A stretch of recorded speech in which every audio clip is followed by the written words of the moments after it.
Hello everyone, welcome. My name's Aaron, and this is my very first Skull and Bones video. So I didn't want to do Skull and Bones videos straight away because I was still learning the game.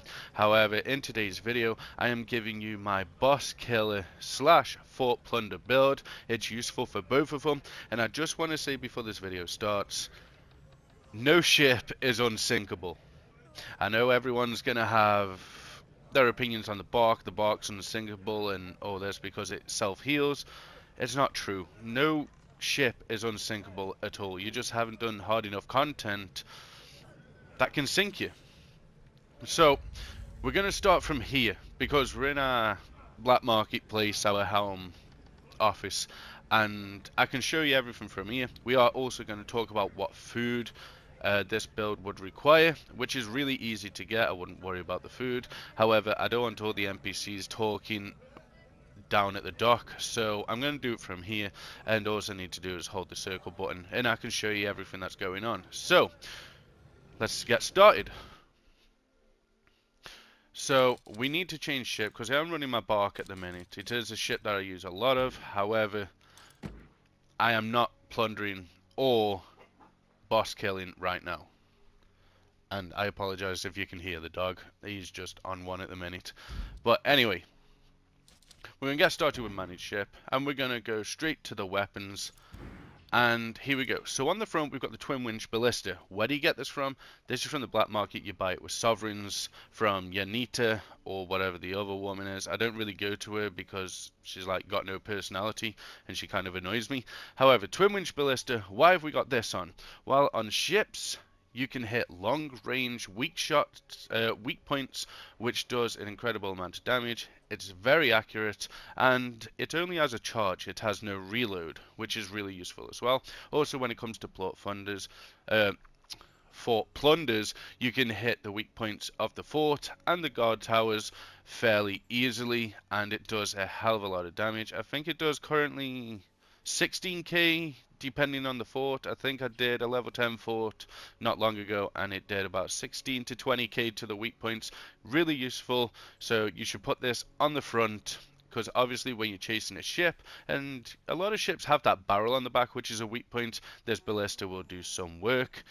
Next is the port, and we have the ZAMS 3. So the reason I've got the ZAMS 3 is because for the short range ships come after you in the fort plunders, and obviously when you're against the boss it's a ship. So for Le Peste you want to be close range. These demi cannons are really useful. They do a lot of damage to weak points, and also they trigger your major furniture as well. Really useful. And also we have the same on the starboard side. We have the ZAMS 3 as well.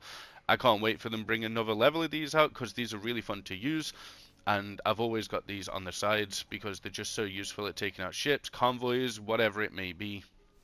However, when it comes to destroying a fort, you won't really be using these, so don't worry about that. But you will be using them when it comes to the ships.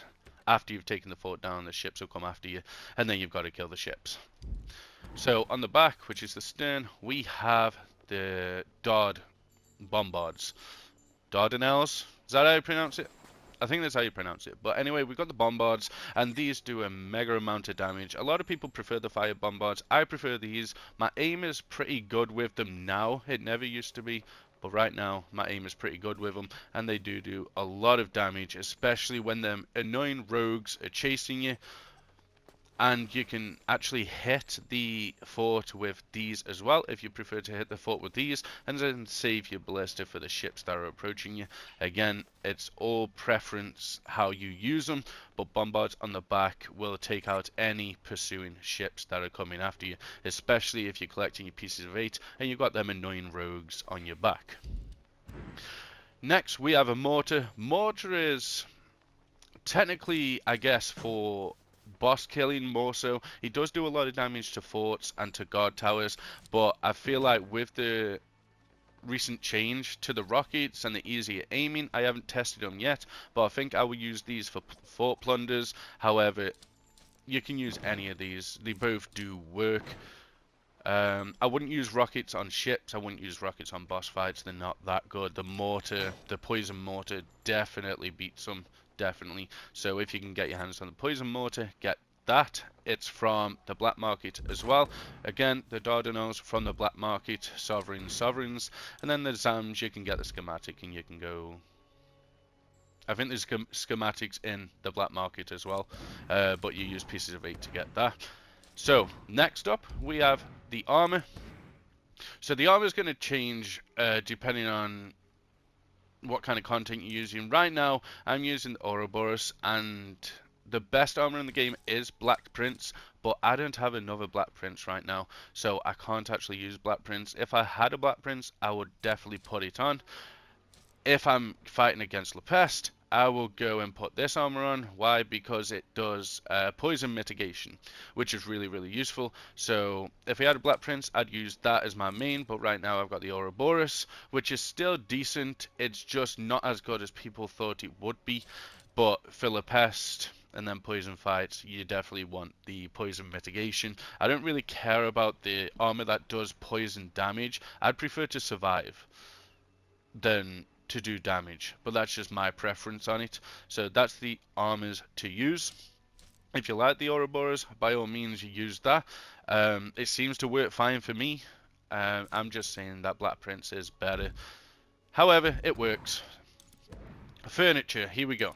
So the major furniture is Scrapper Station. Why? Because the cannons, when you aim at weak points, they're going to trigger the crew attack, and when you do the crew attack, it's going to restore 8,000 health, which is amazing. It's definitely one of the best major furnitures in the game.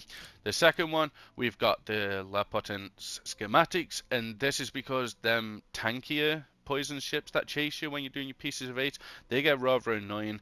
And if you do your pieces of 8 in the snow, I know a lot of people do, you definitely need this one because it can't really outrun, and it does use a lot of stamina. So this one is definitely needed, especially if you're doing your piece of 8. I've always got it on just in case a poison ship comes after me for whatever reason. It's always there and I can take it out with ease. Next one, we have the Sterile Galley. This is maximum stamina. The reason I've got this on is obviously for trimming, but also for bracing. I want to get that brace up as soon as I can, pretty much, because when you hold your brace button, it also uses your stamina, and it does use a lot of stamina. So this 7% more stamina is really, really useful. And then we have the double planked hull, which increases max hull health by 5%. This is a no-brainer. It has the most hull health in the game, so increasing it by 5% is going to give you a significant amount as well. So that's the furniture. Again, the cosmetics, you can have whatever you want and name, it is what it is. But that is essentially the build for fort plundering and boss killing. Food. So the food I use, let's have a look here.